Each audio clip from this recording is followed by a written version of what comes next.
July 1969. A basement conference room in the Pentagon, 3 floors below ground level. Colonel Howard Jennings, Deputy Chief of Special Operations Analysis, stared at a single sheet of paper that had just arrived from Saigon via classified diplomatic pouch. The document contained 4 numbers that made no mathematical sense. Australian SAS kill ratio, 500 to 1. American Special Forces kill ratio, 12 to 1. Jennings read it 3 times. Then he picked up his secure telephone and made the call that would bury this report for the next 40 years. Because those numbers meant one of 2 things. Either the Australians were lying, or everything the United States military believed about winning wars was catastrophically wrong. The methods behind those numbers had a name that American operators spoke only in whispers. They called it the 10-day Phantom Protocol, a doctrine so effective that 170 Australian soldiers achieved what 500,000 Americans could not. A system so controversial that the Secretary of Defense personally ordered every copy of the assessment destroyed. A transformation so complete that the men who practiced it often never recovered their humanity. But to understand why the Pentagon forbade American troops from ever copying these tactics, why generals who had commanded armies trembled at a 73-page report, why the most powerful military in human history looked at a handful of soldiers from a distant island nation and felt genuine fear, we have to go back to the jungles of Phuoc Tuy province, to a moonless night in March 1967. When an American lieutenant named Jake Morrison watched an Australian captain arrange 7 bodies in poses that would give him nightmares for the rest of his life. Major Brian Grayson, a veteran of the Malayan emergency and the architect of what would become Australian SAS doctrine, gathered his officers in a corrugated tin building on the edge of the Nullarbor Plain. The temperature outside exceeded 40 degrees Celsius. Inside, it was hotter still. Grayson posed a single question to his men. How do you terrify an enemy who already expects to die? How do you break the will of fighters who have been resisting foreign armies for 1,000 years? The answer would take 3 years to develop, and it would change the nature of special operations warfare forever. But before we examine the doctrine itself, we must understand the men who would execute it. Because the 10-day Phantom Protocol was not simply a set of tactics. It was a complete transformation of the human being who practiced it. Australian SAS selection in the 1960s remains, to this day, the most psychologically brutal military training program ever devised by a Western democracy. American Green Beret selection washed out approximately 60% of candidates. British SAS selection eliminated around 90%. Australian SAS selection in the Vietnam era had a pass rate that fluctuated between 2 and 4%. And the methods used to achieve that number would be considered illegal under modern Australian law. Candidates arrived at Campbell Barracks in Perth expecting physical hardship. They received something far worse. The program, officially lasting 21 days, was designed around a single principle that Major Grayson had learned from Aboriginal elders in the Northern Territory. A man cannot become a predator until he has first been prey. For the first 7 days, candidates were hunted. Not in simulation, not in exercise. They were released into the bush with no food, no water, and no equipment while veteran SAS operators tracked them with the explicit instruction to make capture as traumatic as legally possible. Those who evaded capture for the full 7 days faced the second phase. Sensory deprivation. Candidates were placed in isolation chambers for periods ranging from 48 to 72 hours. No light, no sound, no human contact. The purpose was not interrogation resistance, though that was the official justification. The true purpose was to break down the psychological barriers that prevented ordinary men from doing extraordinary things. Things that polite society would call inhuman. The third phase has never been officially acknowledged by the Australian Defence Force.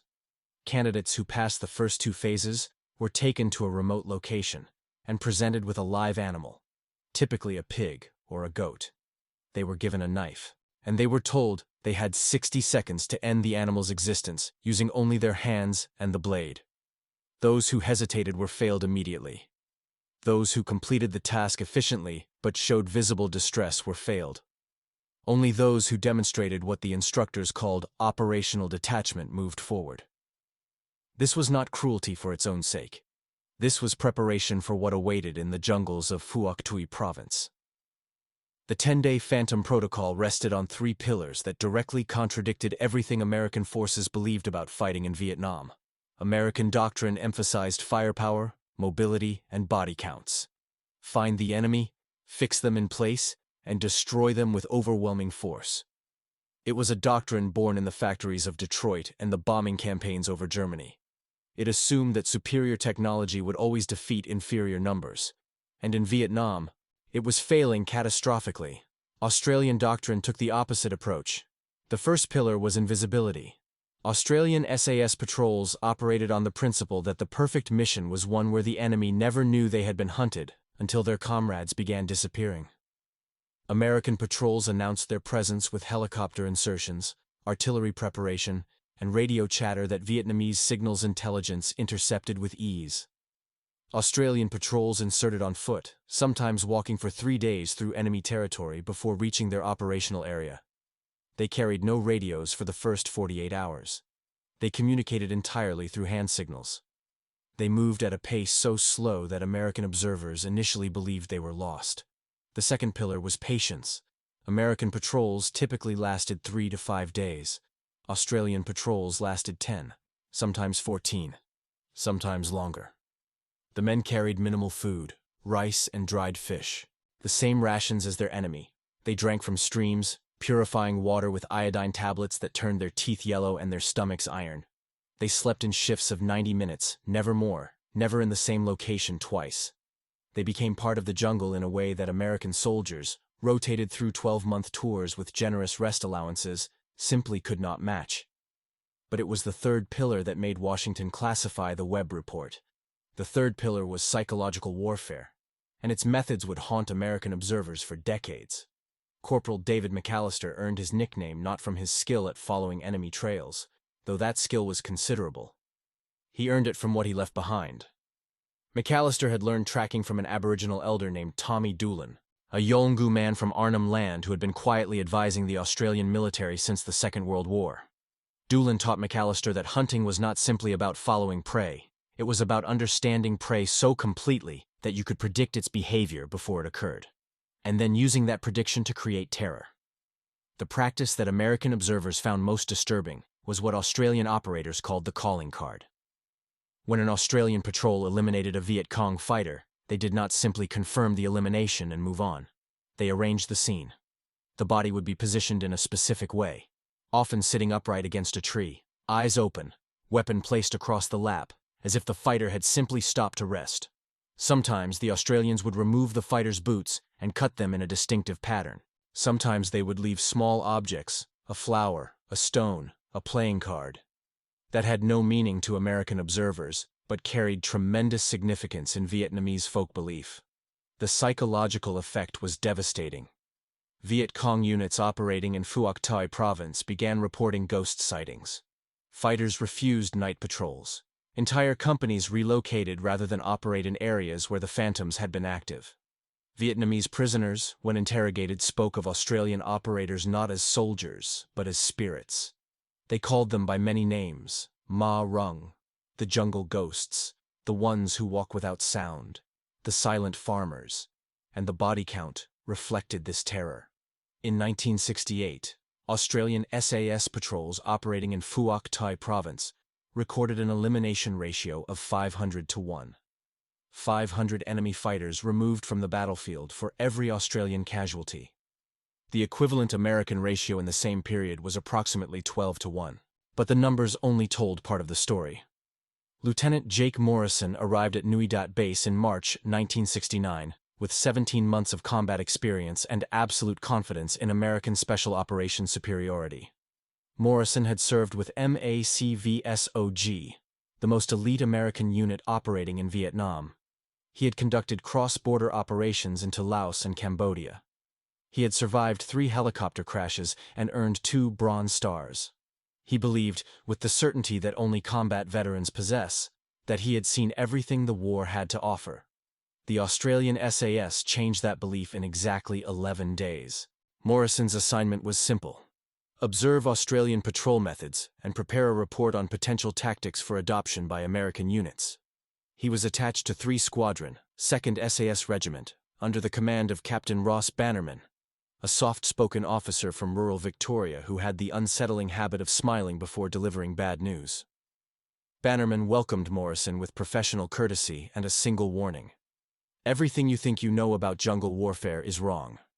You have 2 choices: learn our way or request extraction now. Morrison chose to learn. He would regret that choice within 72 hours. The patrol departed Nui Dat at 0300 on a moonless night. 5 Australian operators and 1 American observer. They carried no flashlights. They spoke no words. They moved in single file with 3-meter spacing, each man placing his feet in the exact footprints of the man ahead. For the first hour, Morrison struggled to keep pace. His American training emphasized speed and aggression. The Australians moved like water, finding its way downhill. Slowly, patiently, inevitably. By dawn, they had covered less than 2 kilometers. Morrison's frustration was visible. In American operations, they would have covered 10 times that distance. Bannerman noticed his expression but said nothing. He simply pointed to a tree approximately 50 meters ahead. Morrison looked. He saw nothing. Bannerman handed him binoculars. It took Morrison nearly a minute to identify what the Australian had spotted instantly. A human figure, almost perfectly camouflaged, sitting motionless in the lower branches. A Viet Cong sentry. The Australians did not engage. They did not report the contact. They simply noted the position and altered their route, slipping past the sentry close enough that Morrison could have hit him with a thrown stone. The sentry never moved, never looked in their direction, never knew that 5 men had passed within striking distance. This was the beginning of Morrison's education. On the 3rd day of the patrol, Morrison witnessed something that challenged his understanding of human capability. The patrol's point man, a wiry corporal named Danny Whitfield, suddenly dropped to one knee and raised his fist. The patrol froze. Whitfield examined the ground for nearly 3 minutes, occasionally brushing leaves aside with fingers as gentle as a surgeon's. Then he turned and conveyed information through hand signals that Morrison could not fully interpret. Later, at their overnight position, Bannerman explained what Whitfield had discovered. The corporal had identified the passage of 4 enemy fighters. He knew they had passed through that exact point approximately 19 hours earlier. He knew they were carrying heavy loads, probably ammunition or supplies. He knew one of them was injured, favoring his left leg, and he knew they were heading toward a village approximately 6 kilometers to the northeast. Morrison asked how Whitfield could possibly know all of this from a few disturbed leaves and some barely visible impressions in the soil. Bannerman's answer would stay with Morrison for the rest of his life. We learned from the people who have been tracking in this land for 60,000 years. We learned that every creature that moves through the bush leaves a story behind. Our job is to read that story before the enemy finishes writing it. The Aboriginal influence on Australian SAS methods cannot be overstated. Beginning in 1964, the Australian Army began quietly recruiting trackers from indigenous communities in the Northern Territory and Queensland. These men, some of whom had never worn shoes before joining the military, possessed skills that seemed almost supernatural to European observers. They could track a man across bare rock. They could determine a person's emotional state from their footprints. They could predict where a patrol would camp before the patrol itself had made that decision. The Australians did not simply employ these trackers as specialists. They studied their methods obsessively, incorporating Aboriginal tracking philosophy into the core curriculum of SAS training. Within 3 years, Australian operators were performing feats of bushcraft that seemed impossible to American observers. Whitfield, the corporal Morrison watched that day, was not Aboriginal. He was the son of a sheep farmer from rural New South Wales. But he had spent 9 months learning from an elder named Jackie Tompkins, and those 9 months had transformed him into one of the most effective trackers in the Vietnam theater. On the 7th night of the patrol, Morrison experienced the event that would ultimately end his career as a combat officer. The patrol had been tracking a Viet Cong supply team for 3 days, moving parallel to their route, always staying just far enough behind to avoid detection. Whitfield's tracking had revealed that the enemy team consisted of 7 individuals, all carrying heavy loads, moving toward a suspected weapons cache in the foothills of the Long High Mountains. Bannerman made the decision to interdict, But the method was unlike anything Morrison had witnessed in his 17 months of American operations. The Australians did not call for air support. They did not request artillery preparation. They did not set a traditional ambush with crossing fields of fire and designated zones. Instead, they split into pairs, spreading out along the enemy's predicted route, each pair positioning themselves for what Bannerman called individual interdiction. Morrison was paired with Bannerman himself. They lay motionless in vegetation so dense that Morrison could not see his own hands in front of his face. The waiting lasted nearly 4 hours. Morrison's muscles cramped. Insects crawled across his skin. He did not move. He did not dare. When the enemy team finally approached, Morrison was struck by how vulnerable they seemed. 7 men, moving in single file, exhausted from their heavy loads, focused entirely on reaching their destination. They had no idea that their final moments were approaching in the darkness around them. What happened next took less than 90 seconds, and it haunted Morrison's dreams for the next 40 years. The Australians did not fire their weapons. The Australians did not use explosives. Each pair eliminated their designated targets silently, using methods that Morrison later described in his classified report as primitive, efficient, and psychologically devastating. When it was over, 7 enemy fighters lay scattered across approximately 200 meters of jungle trail. None of them had fired a shot. None of them had called out a warning. None of them had fallen within sight of another. But it was what happened after the elimination that made Morrison request extraction. Bannerman moved among the fallen enemy fighters with the methodical precision of a craftsman. He positioned each body in a specific way. He removed their boots and cut distinctive patterns into the soles. He placed small objects near each figure: stones, flowers, playing cards. He worked silently, efficiently, with no visible emotion. When he finished, he turned to Morrison and spoke the only words he would say that night. "This is how we tell them we are always watching. This is how we make them afraid to sleep." Morrison understood, in that moment, why the Viet Cong called these men phantoms. It was not simply the silent movement or the deadly efficiency. It was the ritualistic nature of their methods, the deliberate cultivation of supernatural fear. The Australians were not simply fighting a war. They were waging psychological warfare of a kind that American doctrine did not address and American law might not permit. The patrol continued for 3 more days, Morrison observed. He took notes. He said very little. When they finally returned to Nui Dat, he submitted his request for transfer within 6 hours. He never conducted another combat patrol, but he did write his report. 73 pages of detailed tactical analysis, psychological observations, and operational recommendations. He submitted it through official channels, expecting it to spark immediate interest in adopting Australian methods across American Special Operations Forces. Instead, it disappeared. Lieutenant Colonel Marcus Webb did not know about Morrison's report when he arrived at Nui Dat 3 months later. His mission was broader, a comprehensive assessment of Australian SAS operations for the Joint Chiefs of Staff. Webb had access Morrison did not possess. He interviewed Australian commanders. He reviewed their operational records. He analyzed their intelligence yield. And he reached conclusions that terrified his superiors. The Webb report, classified top secret and marked for destruction, contained findings that challenged the fundamental assumptions of American military strategy in Vietnam. Australian SAS operations in Phuoc Tuy Province had achieved pacification results that American forces with 50 times the manpower could not match. Enemy activity in Australian operational areas had declined by 87% over 3 years. Local population cooperation with Australian forces exceeded 90%, compared to less than 40% in American areas of operation. But the most dangerous findings were not statistical. They were doctrinal.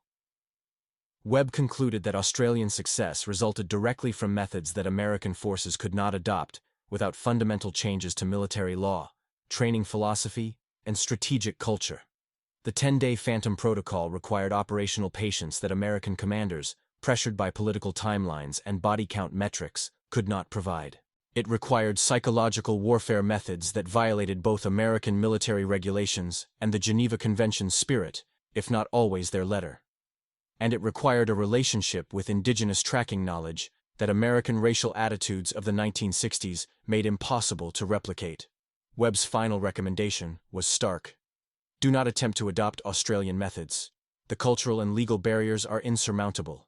Instead, classify this report and ensure its findings do not reach commanders who might attempt unauthorized implementation. The Pentagon agreed. Every copy of the Webb report was ordered destroyed. The officers who had reviewed it were reassigned to positions where they would have no influence on special operations doctrine. Morrison's earlier report, which had been languishing in a filing cabinet, was located and destroyed as well. The 10-day Phantom Protocol would remain a secret for 4 decades. Understanding the doctrine requires understanding the men who created it, and no story better illustrates the transformation required than that of Sergeant First Class Ronald Henderson, whose journey from suburban Melbourne to the jungle phantoms of Phuoc Tuy Province reads like a descent into a world most soldiers never know exists. Henderson enlisted in 1963, 3 months after his 19th birthday. Motivated by nothing more complex than boredom with his job at a textile factory and a vague sense that military service offered adventure, his civilian life lacked. He was unremarkable in every measurable way. Average height, average build, average scores on every aptitude test the Army administered. His initial posting to an infantry battalion seemed destined to be equally unremarkable, but a training sergeant noticed something in Henderson that the tests did not measure. During navigation exercises, Henderson consistently arrived at checkpoints faster than his peers, using routes that should have been slower. When asked how he chose his paths, Henderson could not explain. He simply knew which way to go. The sergeant flagged Henderson for SAS assessment. What followed nearly destroyed him. Henderson's selection class started with 142 candidates. 11 finished. Henderson was not among the highest performers. He was not the strongest, the fastest, or the most skilled in any individual discipline. But he possessed something the instructors valued above all other qualities. He could disappear. Not metaphorically, almost literally. During tracking exercises, Henderson developed an uncanny ability to evade pursuit in terrain where evasion should have been impossible. Instructors would watch him walk into sparse vegetation and simply vanish. They called him the Smoke before he earned his official nickname. His Aboriginal tracking mentor, an elder named William Jangara from the Kakadu region, recognized something in Henderson that even the military instructors had missed. Henderson did not think like a European. He did not see the bush as obstacle or enemy or resource. He saw it as living entity with which he could negotiate. Jangara spent 9 weeks teaching Henderson not just tracking techniques, but a philosophy of movement that traced back countless generations. By the end, Henderson could track a man across terrain that left no visible sign. He could predict enemy movement with accuracy that seemed impossible. And he could move through the jungle so quietly that even Jangara, with 60 years of bush experience, sometimes lost track of him. Henderson's first deployment to Vietnam began in February 1967. Over the next 3 years, he would conduct 117 patrols. He would be credited with eliminating more than 70 enemy fighters, though the actual number was almost certainly higher.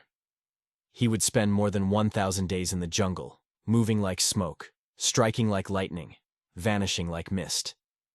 And he would become a legend that the Pentagon desperately wanted to forget. The numbers emerging from Phuoc Tuy Province should have revolutionized American military strategy. They did not, because acknowledging them would have required acknowledging that American methods were failing catastrophically. Australian SAS Regiment, Vietnam Detachment, never exceeded 170 operators at any given time. In comparison, American Special Operations Forces in Vietnam numbered in the thousands, yet Australian results consistently exceeded American performance by margins that defied explanation within conventional military analysis. Between 1966 and 1971, Australian SAS patrols conducted more than 1,200 long-range reconnaissance operations. They made confirmed contact with enemy forces on more than 400 occasions. They eliminated more than 500 enemy fighters through direct action. They captured or facilitated the capture of more than 300. They gathered intelligence that led to major operations resulting in thousands more enemy casualties. Total Australian SAS personnel lost in action during this period. 1. Sergeant John Grayson, eliminated by friendly fire during a night operation in 1969. the only combat loss in 5 years of continuous jungle warfare. American MACVSOG, operating in the same theater during the same period with similar missions, lost more than 300 operators eliminated in action, with hundreds more wounded seriously enough to end their combat careers. The ratio was impossible to explain through conventional analysis. Australian operators faced the same enemy, in the same terrain, with similar equipment. The only variable was methodology, and that methodology was something American forces could not adopt.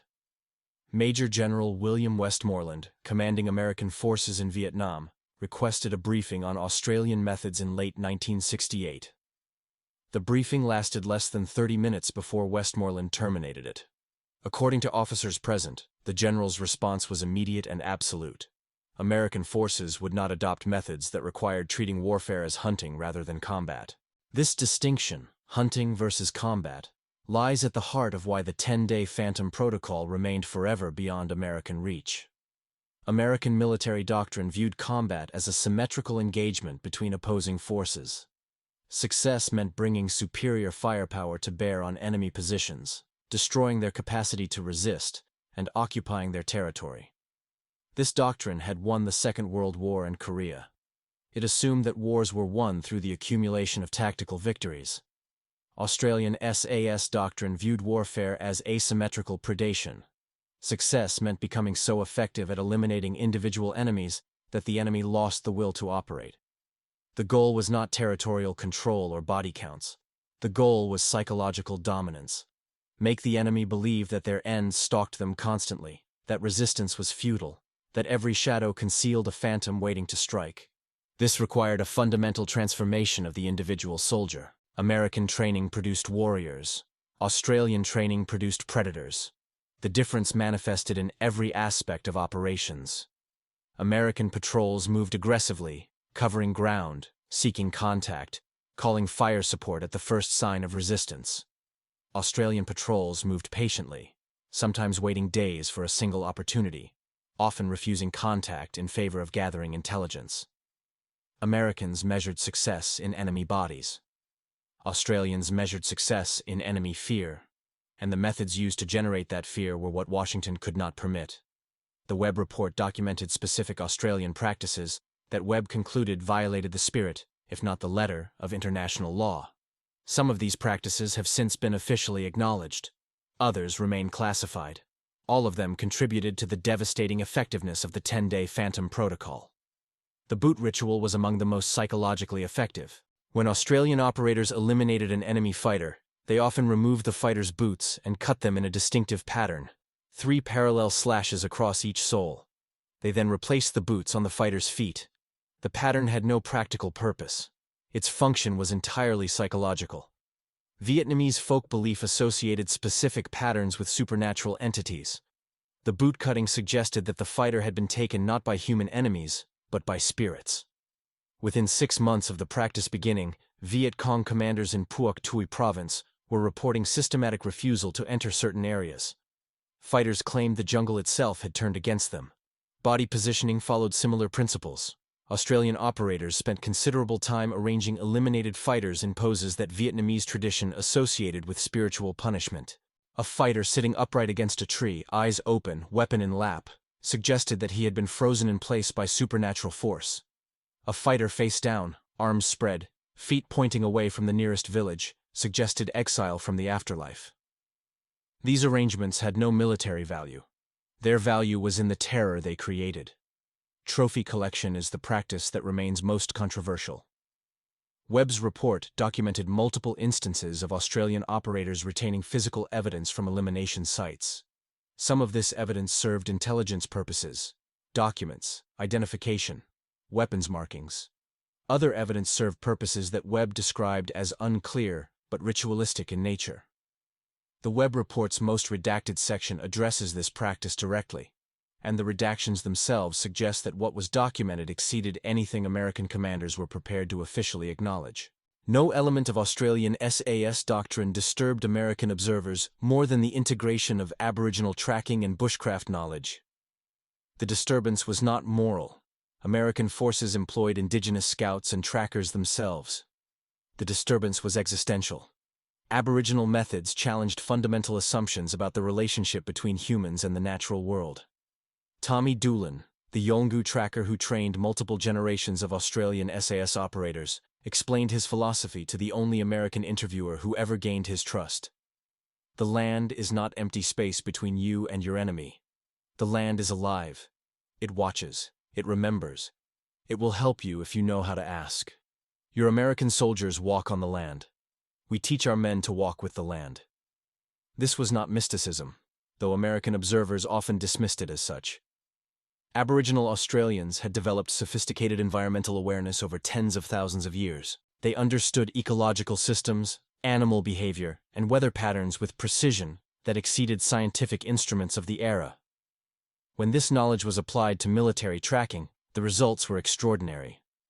Australian operators trained by Aboriginal mentors could predict enemy movement by reading subtle environmental signs. Birds that fell silent suggested human presence in a specific direction. Insect behavior indicated whether vegetation had been recently disturbed. Soil moisture patterns revealed not just that someone had passed through an area, but approximately when they had passed, and in what physical condition. One Aboriginal tracker, working with Australian SAS in 1969, reportedly identified an enemy patrol's objective before the patrol itself had decided on that objective, based solely on reading their movement patterns. American forces could not replicate this training for reasons both practical and cultural. The 1960s American military was not prepared to place indigenous knowledge at the center of elite unit training. The institutional changes required would have challenged hierarchies and assumptions that military leadership was not willing to question. So the Pentagon classified the Webb report and moved on. Between 1966 and 1971, Australian SAS conducted numerous operations that remain officially unacknowledged. Some of these operations were merely classified. Others appear to have been actively erased from military records, leaving behind only fragments in personal accounts and unofficial histories.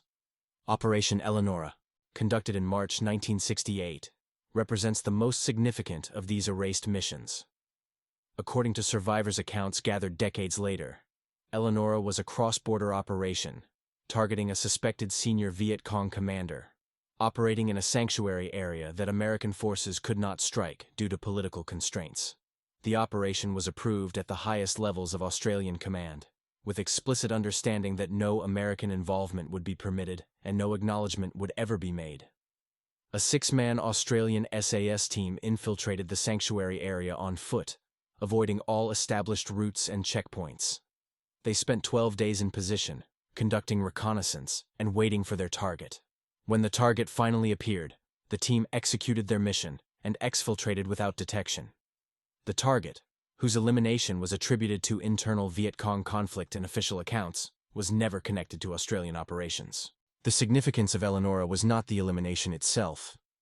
It was the demonstration that patient, methodical, minimal footprint operations could achieve strategic objectives that massive American operations repeatedly failed to accomplish. If the success of Eleonora had been acknowledged and studied, it might have transformed American strategy. Instead, it was erased. The 10-day Phantom Protocol achieved extraordinary results. It also extracted an extraordinary price from the men who practiced it. This price, perhaps more than any tactical consideration, explains why American forces ultimately could not adopt Australian methods. Sergeant Henderson, the operator who could disappear into sparse vegetation, returned to Australia in 1970 with decorations for valor that remained classified for 30 years. He also returned with psychological damage that no military program could address. Henderson had spent 3 years becoming something other than a normal soldier. He had learned to think like a predator, to view human beings as prey, to suppress empathy as a tactical liability. Returning to civilian life required unlearning everything that had kept him alive in the jungle. He failed.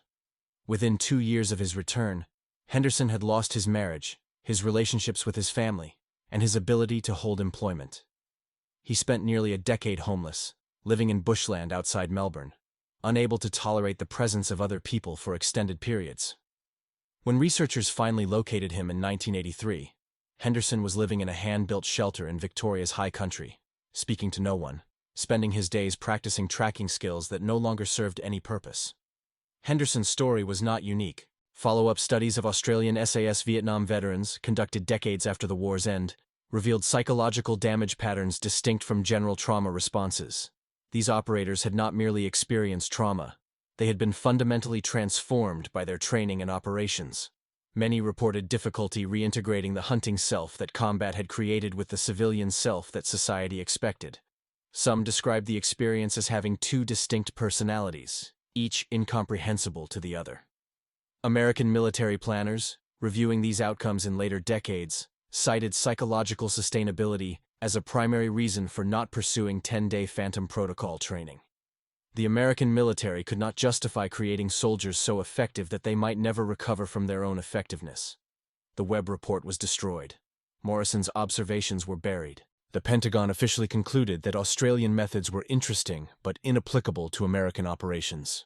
The 10-day Phantom Protocol should have disappeared into history's classified footnotes. It did not. Throughout the 1970s and 1980s, fragments of Australian doctrine quietly infiltrated American special operations training. Individual American operators who had witnessed Australian methods in Vietnam brought back techniques they implemented informally. Tracking instructors incorporated Aboriginal-derived methods without acknowledging their origin. Psychological warfare specialists studied Australian approaches through unofficial channels. By the 1990s, elements of the 10-day Phantom Protocol had become standard practice in American special operations. Tracking methodology that originated with Aboriginal elders, patience and concealment doctrine derived from Australian 10-day patrols, even some psychological warfare techniques that the Webb report had deemed too controversial for official adoption. But the full doctrine, the complete transformation of soldier into predator, the patient hunting methodology, the ritualistic psychological warfare, remained beyond American reach. The Pentagon's 1969 conclusion held, some methods, however effective, simply could not be adopted by American forces. More than 50 years after the Pentagon classified and destroyed the Webb report, questions persist about what exactly Australian SAS operators did in Phuoc Tuy province and why American forces were forbidden from following their example. Declassified fragments suggest that the full story remains untold. References to special methods appear in Australian operational records without explanation. American intelligence assessments note anomalies in Australian operations, casualty ratios that should have been impossible, enemy behavioral changes that standard analysis could not explain. Without investigating further.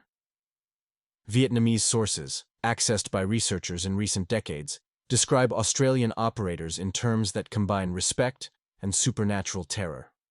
Former Viet Cong fighters, interviewed in the 1990s and 2000s, consistently describe Australian SAS as fundamentally different from American opponents. They moved differently. They thought differently.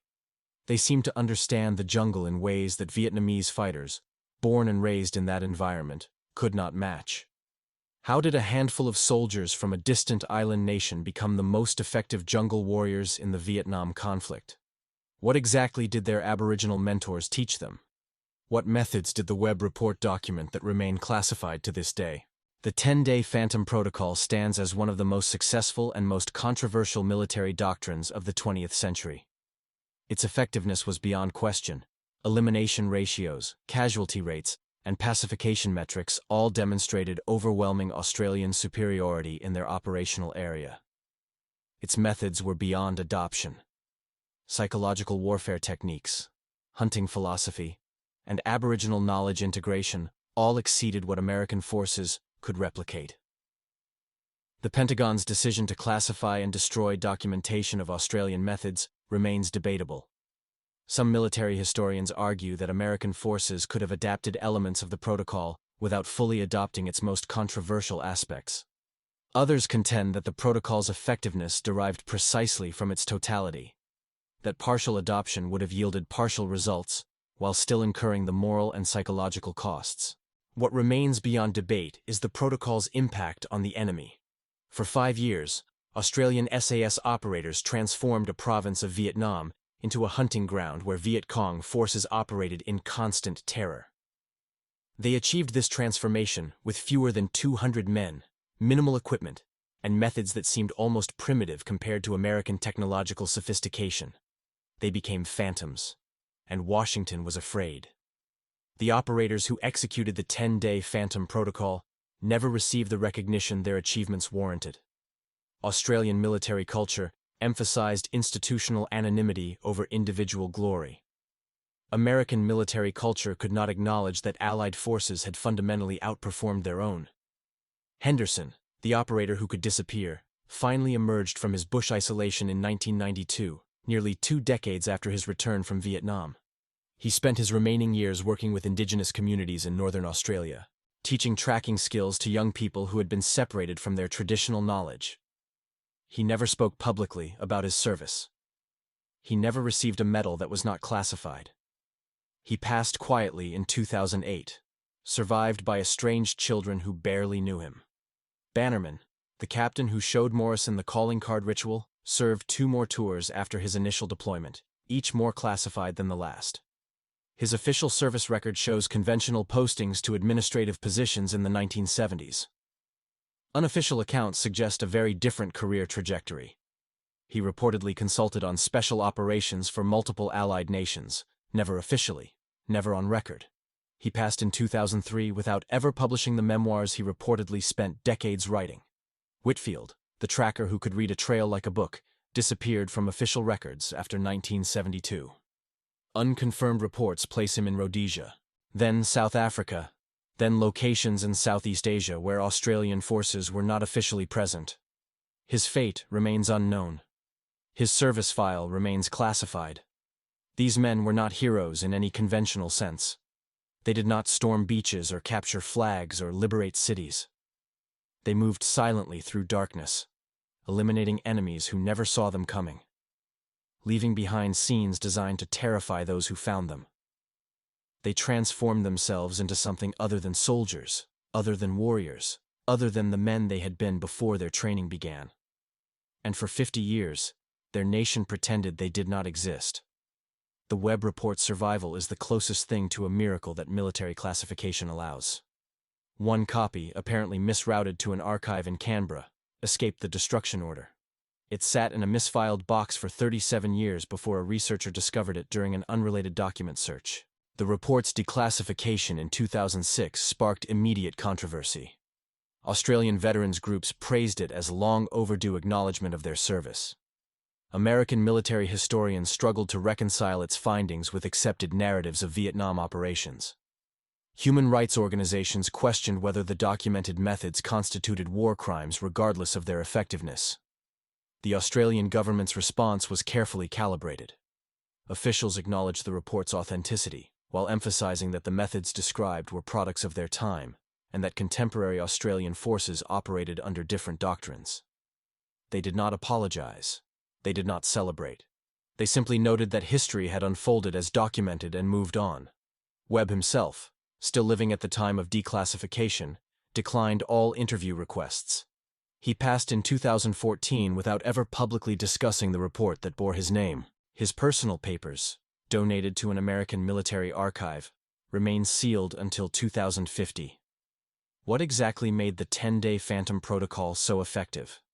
Decades of analysis have identified several factors, though debate continues about their relative importance. Duration was fundamental. American patrols operated under time pressure that prevented the patient accumulation of intelligence and opportunity. Australian patrols, lasting 10 days or longer, could wait for conditions to become optimal before acting. This patience allowed precision that American operations could not match. Every elimination was the result of extended observation, careful planning, and deliberate execution. Collateral damage was nearly non-existent because Australians never engaged unless they were certain of their targets. Integration was equally critical. Australian operators did not simply employ Aboriginal tracking knowledge. They internalized it. They learned to see the jungle through indigenous eyes, understanding ecological systems and movement patterns that remained invisible to conventionally trained soldiers.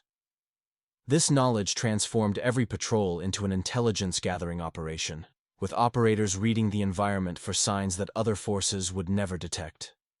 Psychology completed the protocol. Australian operators understood that fear was a weapon more powerful than any rifle. Their ritualistic treatment of elimination sites, their cultivation of supernatural reputation, their deliberate creation of legend, all served to amplify the psychological impact of every operation. A single eliminated fighter, positioned according to Vietnamese folk belief, could paralyze an entire company. A handful of phantoms could dominate a province. But effectiveness came at a cost that history is only beginning to calculate. The men who practiced the 10-day Phantom Protocol paid prices that no medal could compensate. Transformation damage affected virtually every operator who served extended tours. The psychological conditioning required to become an effective Phantom could not be easily reversed. Men who had learned to view humans as prey, who had suppressed empathy as a survival mechanism, who had spent years operating in constant predator mode. These men often found reintegration into civilian society impossible. Moral injury compounded transformation damage. Many operators struggled with what they had done, not because they believed it was wrong, but because they were uncertain whether it was wrong. They had been extraordinarily effective. They had saved Australian and Allied lives. They had also done things that civilian morality could not easily justify. This uncertainty, unresolved across decades, destroyed more men than enemy fire ever did. Institutional abandonment made recovery nearly impossible. Australian military and government institutions, eager to forget the classified methods that had made their forces so effective, provided minimal support to veterans whose psychological wounds stemmed directly from those methods. Men who had become phantoms for their country were left to become ghosts, present but unseen, suffering but unacknowledged. The Pentagon's decision to forbid American adoption of Australian methods has been debated for 5 decades. Critics argue that elements of the protocol could have been adapted without the most controversial practices, potentially saving American lives and shortening the war. Defenders argue that the protocol's effectiveness derived from its totality and that partial adoption would have failed while still incurring its costs. What seems beyond dispute is that American forces in Vietnam continued to rely on methods that consistently underperformed Australian alternatives. Heavy firepower continued to cause civilian casualties that undermined pacification efforts. Short patrols continued to yield less intelligence than Australian extended operations. American special operations continued to suffer casualty rates that Australian SAS considered unacceptable. If the Pentagon had studied Australian methods rather than classifying and destroying documentation, would outcomes have changed? The counterfactual is impossible to prove. But the data suggests that at least some American failures derived from methodological choices that Australian experience had proven unnecessary. The final lesson of the 10-day Phantom Protocol may be the hardest to accept. Sometimes, the most effective methods are ones that societies cannot adopt, because adopting them would require transformations too fundamental to accept. The Australians created perfect jungle predators, because they were willing to transform ordinary men into something other than ordinary. The Americans were not willing. And in the end, both nations paid prices for their choices. Today, more than 50 years after the last Australian patrol returned from Phuoc Tuy province, the jungle has reclaimed most traces of the war. Villages destroyed and operations have been rebuilt. Trails that phantoms once stalked have disappeared beneath new growth. The generation that fought has largely passed. But some things remain. Vietnamese elders in the former Phuoc Tuy region still speak of the period when spirits walked the jungle. They tell stories to grandchildren about the silent ones, the men who moved without sound and struck without warning. Some stories attribute supernatural powers to the phantoms. Others simply express the terror that men like Henderson and Whitfield and Bannerman deliberately cultivated. In Australia, veterans gather annually at ceremonies that remain largely unpublicized. They do not march in major parades. They do not seek public recognition. Many of them cannot explain to civilians what they did because the methods remain partly classified and mostly incomprehensible to those who did not experience them. They honor their fallen, Sergeant Grayson, the only combat loss, and the dozens who took their own lives in the decades after return. In American archives, fragments of the story surface occasionally, prompting articles and documentaries that capture public attention briefly before fading. The full Webb report remains difficult to access. Morrison's observations have never been officially released.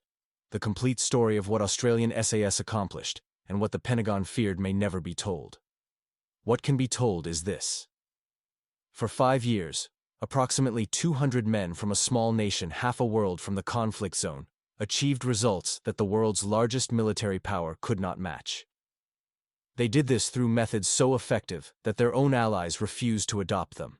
They paid prices that included their sanity, their relationships, and often their lives. They were the phantoms of Phuoc Tui, and the Pentagon was right to be afraid. The last page of the Webb report, according to researchers who accessed it before portions were reclassified in 2011, contained a handwritten notation attributed to Webb himself. The notation read simply, "We cannot become what they became, because we are not willing to pay what they paid."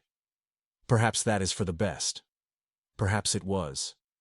Perhaps the price of the 10-day Phantom Protocol, the psychological destruction of every man who practiced it, the moral ambiguity of its methods, the transformation of ordinary citizens into something society would prefer not to acknowledge, was too high regardless of its effectiveness.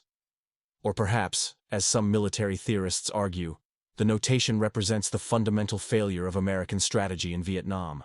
Unwilling to commit to methods that worked because those methods were uncomfortable, American forces relied instead on methods that felt appropriate, but consistently failed.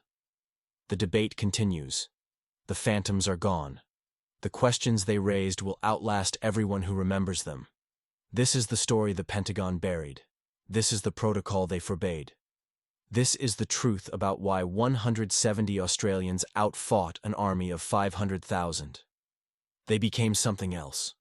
And that transformation is the secret America could never copy.